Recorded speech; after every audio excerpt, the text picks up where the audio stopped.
Hello friends, let's enjoy study with Pawan channel में आपका स्वागत है। आज मैं लेकर आया हूँ क्लास 6 का चैप्टर नंबर 9 जंतुओं में गति। देखिए, मैं इस वीडियो में केवल उन्हीं पॉइंट्स को हाईलाइट करके बता रहा हूँ जो किसी भी कॉम्पिटिटिव एग्जाम के पर्सपेक्टिव से बहुत ज़्यादा इंपॉर्टेंट है। तो आइए स्टार्ट करते हैं अपने इस वीडियो को। शरीर की अस्थियाँ तथा उपास्थियाँ मिलकर क्या बनाते हैं? कंकाल बनाते हैं। फिर है नेक्स्ट पॉइंट कि वह स्थान जहाँ दो या सब उनसे अधिक अस्थियाँ एक दूसरे से जुड़ी होती है वह संधि कहलाता है। फिर है नेक्स्ट पॉइंट कि कई स्थानों पर अस्थियाँ एक दूसरे से सीधे जुड़ने के अलावे कुछ मजबूत तथा लचीली रचनाओं के द्वारा भी जुड़ी होती है। ये रचनाएं स्नायु कहलाती है। ये रचनाएं जो है वो स्नायु कहलाती है। अस्थित संधि दो प्रकार की होती है, एक अचल संधि, दूसरा है चल संधि। चल संधि के दो प्रकार है, कंदुक खल्लिका संधि और धराग्र संधि तथा हिज संधि। नेक्स्ट में पेशी मजबूत तथा लचीले तंतु कंडरा या टेंडन के द्वारा अस्थि से जुड़ी होती है। चलिए नेक्स्ट पेज पर चलते हैं अब हम। शरीर के यहाँ आप देखिए, शरीर के अधर तल पर स्थित सूक गति में मदद करती है, सूक गति में मदद करती है। फिर नेक्स्ट पॉइंट चल संधि किसे कहते हैं? तो कई अस्थियों के जोड़ जो आपस में हिल डुल जा सके, जैसे हाथ का हो, कंधा का हो, क्या हो सकता है, वो जोड़ आपस में हिल जाए, चारों बगल 360 घूम सकता है ना, तो वो क्या हो जाएगा? चल संधि हो जाएगा, वो ज्वाइंट। कंदुक खल्लिका संधि क्या होता है? एक अस्थि का गेंद वाला गोल हिस्सा दूसरे अस्थि की कटोरी रूपी गोहिका में धंसा होता है, यह सभी दिशाओं में घूमता है। हाथ का क्या हो जाएगा? वो कंदुक खल्लिका संधि हो जाएगा। फिर धुराग्र संधि किसे होते हैं? इसमें अस्थि का एक वलय दूसरे अस्थि की एक धुरी के चारों ओर गति करता है, वह धुराग्र संधि हो जाएगा। फिर नेक्स्ट पॉइंट है धाररेखीय शरीर, स्ट्रीमलाइन बॉडी। मछली के सिर एवं पूंछ वाला भाग बीच वाला भाग से पतला होता है। शरीर का ऐसा आकार जो धाररेखीय कहलाता है। फिर नेक्स्ट पॉइंट है हिंज संधि। यह संधि दरवाजे में लगे कब्जे की भांति कार्य करती है। यानी कब्जा किस तरह 360 डिग्री नहीं घूम सकता है, बस उसका क्या एक लिमिट है कि उतना ही घूमेगा। उस तरह हमारा जैसे हाथ है, हाथ टिहुनी जिसको बोलते हैं, वो भी क्या होता है, चलो 360 डिग्री नहीं घूम सकता है, एक लिमिट उसका नहीं घूम सकता है। तो हाथ वाला जो संधि मतलब कौन सा संधि हो गया? हाथ का हिंज संधि हो गया।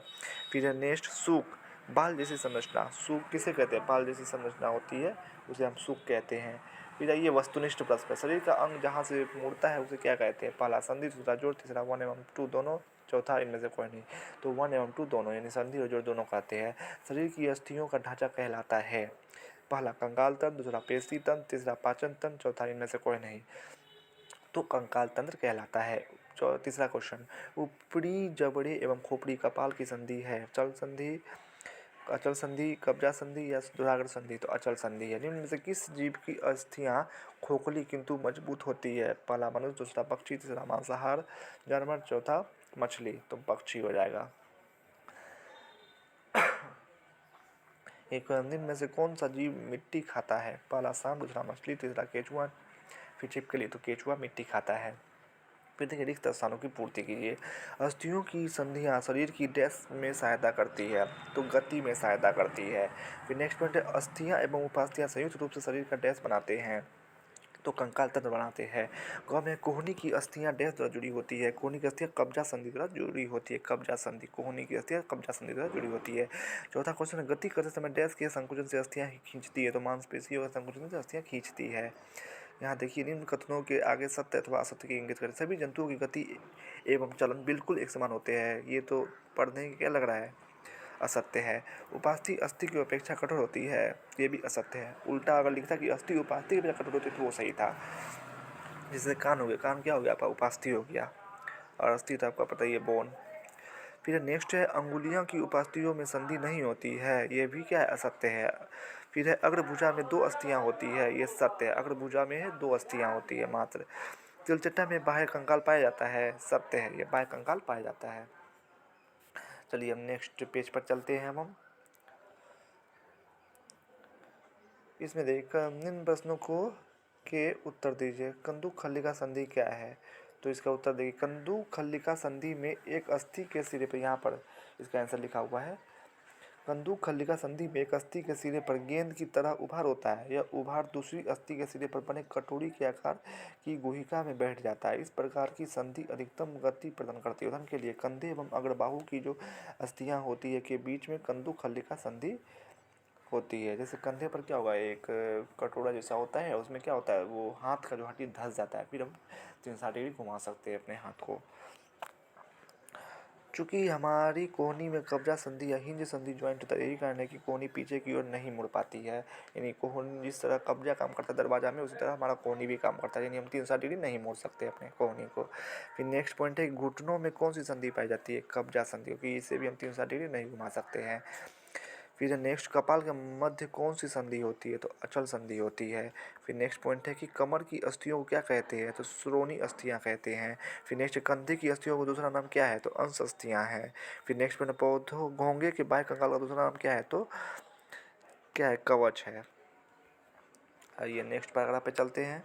यहाँ देखिए, घोंगे का कवच अस्थियों से नहीं बनता है, बल्कि यह कैल्शियम कार्बोनेट का बना होता है। काफ़ी ज़्यादा इंपॉर्टेंट पॉइंट, घोंगे का जो कवच होता है बाहरी वाला, वो कैल्शियम कार्बोनेट का बना होता है, जो घोंगे के शरीर को क्या कर का ही स्राव है। यानी घोंगा अपने शरीर से कुछ स्राव करता है, जिससे क्या बनता है, कैल्शियम कार्बोनेट का वो शरीर, मतलब बाह्य कंकाल बनता है उसका। आइए नेक्स्ट पॉइंट पर चलते हैं अब हम।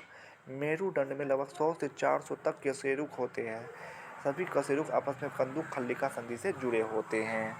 फिर नेक्स्ट है, मेरुदंड कुल 33 अस्थियों का बना होता है। ये अस्थियां कशेरुक कहलाती है। फिर नेक्स्ट पॉइंट कि वृक्ष के ठीक बीचों बीच स्टर्नम नामक एक अस्थि होती है। स्टर्नम से जुड़ी 10 जुड़ी मजबूत परंतु लचीली अस्थियां होती है, जो पसली की अस्थियां कहलाती है। फिर नेक्स्ट है, पसली पिंजर के भीतर हमारा हृदय तथा फेफड़ा स्थित होता है। आइए फिर वस्तुनिष्ठ परस्पर आइए। कोहनी में होती है, पहला कब्जा संधि, कंदुक खल्लिका संधि, धुराक संधि, या इनमें से कोई नहीं तो कब्जा संधि। फिर सुख बाल जैसी आकृति पाया जाता है मेढक में, सर्प में या तिलचट्टा में, केंचुआ में, तो केंचुआ में। खोपड़ी कुल कितनी अस्थियों का बना होता है, पहला 22, दूसरा 23, तीसरा 21, चौथा 24, तो 21 अस्थियों का बना होता है। फिर मेरुदंड कुल कितनी अस्थियों का बना होता है, तो 21, 33, 38, 46, तो 33 हो जाएगा इसका सही आंसर। फिर है, गर्दन तथा सिर को जोड़ने वाली संधि को क्या कहते हैं, कंदुक खल्लिका संधि, धुराग्र संधि, या कब्जा संधि, या इनमें से कोई नहीं, धुराग्र संधि कहते हैं। फिर छठा क्वेश्चन, निम्नांकित में से किसके पैर नहीं होते हैं, मेढक, तिलचट्टा, सर्प या पक्षी, तो सर्प के पैर नहीं होते हैं। घोंघा में गति होती है पेशीय पाद से। हमारे कंकाल तंत्र के कशेरुक एक दूसरे से जुड़कर बनाते हैं, मेरुदंड बनाते हैं। हमारे शरीर के भीतर का कठोर ढांचा होता है कंकाल तंत्र से। हमारी खोपड़ी तथा गले की अस्थियों के बीच की संधि कहलाती है धुराग्र संधि। फिर आइए रिक्त तंत्र की पूर्ति कीजिए। मछली के शरीर का आकार डैश होता है, तो धारकीय होता है। शरीर की सारी अस्थियां मिलकर एक तंत्र बनाती है, जिसे डैश कहते हैं, कंकाल तंत्र कहते हैं। गर्दन तथा सिर की जोड़ने वाली संधि को डैश कहते हैं, डैश संधि कहते हैं, धुराग्र संधि कहते हैं। चौथा क्वेश्चन है, कमर की अस्थियों को डैश अस्थियां कहते हैं, तो श्रोणी अस्थियां कहते हैं। पाल जैसी संधियों को डैश कहते हैं, सुख कहते हैं। फिर आइए मैच द फॉलोइंग। अचल संधि यानी 1 का हो जाएगा घ, यानी जिसकी अस्थियां गति नहीं करती है, अचल है वो। मछली का शरीर 2 का हो जाएगा ग, यानी यहाँ देखिए होता है। तीसरा क्वेश्चन है, हमारा निचला जबड़ा 3 का हो जाएगा क, यानी गतिशील होता है। फिर घोंघा 4 का हो जाएगा अंग, यानी पेशीय पाद से अत्यंत धीमी गति से चलता है। फिर पांचवा है कंदुक खल्लिका संधि, 5 का हो जाएगा ख, कंधे और बाह के बीच का जोड़। तो वीडियो कैसा लगा कमेंट में ज़रूर बताइएगा, प्लीज़ प्लीज़ प्लीज़। अगर अच्छा लगा हो तो मेरे channel let's enjoy study with Pawan को प्लीज़ सब्सक्राइब करें। और बाकी मैं क्लास 6 का, हिस्ट्री का, ज्योग्राफी का, सिविक्स का और बाकी साइंस का भी क्लास 6 का 1 से चैप्टर नंबर 8 तक का वीडियो का लिंक मैं अपने डिस्क्रिप्शन बॉक्स में डाल दूँगा, आप वहाँ जाकर भी देख सकते हैं। Thanks for watching.